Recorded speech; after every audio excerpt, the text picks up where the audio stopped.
बच्चों नमस्ते। आज हम के संसाधन भाग 2 खनिज व शक्ति के साधन समझेंगे। खनिज क्या है, खनिज किसे कहते हैं? तो धरातल के नीचे बहुत गहराई तक खोदकर जिन पदार्थों को निकाला जाता है उन्हें खनिज पदार्थ कहते हैं। धरातल पर यह पुरानी चट्टानों के अंतर्गत मिलते हैं। प्रकृति ने इन्हें भूगर्भ में बहुत नीचे छुपा के रखा है। कहीं कहीं ये धरातल पर कम खुदाई पर मिल जाते हैं और कहीं कहीं बहुत अधिक खुदाई करने पर ये मिलते हैं। खनिज हमारे औद्योगिक विकास का मूल आधार है।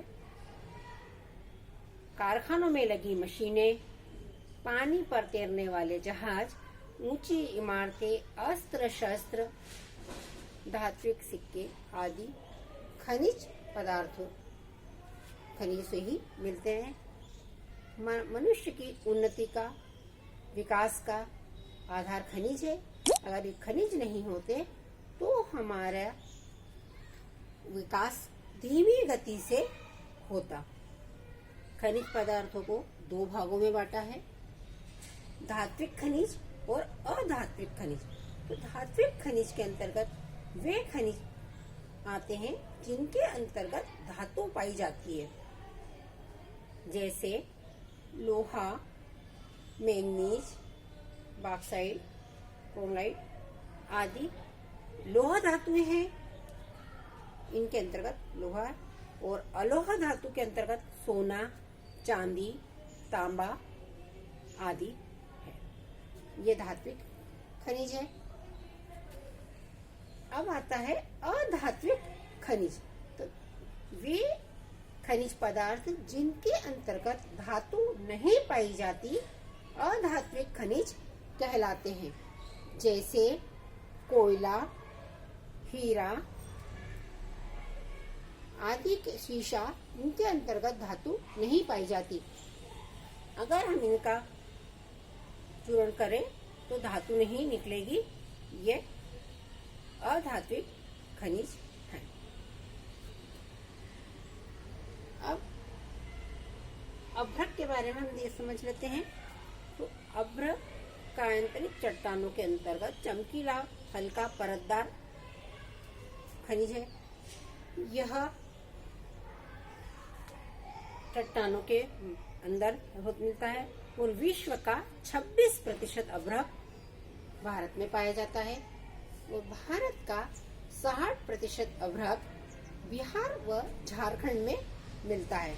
बिहार का अभ्रक चमकीला, परतदार, सफेद अभ्रक है जो रूबी अभ्रक के नाम से जाना जाता है। यह उत्कृष्ट कोटि का अभ्रक है।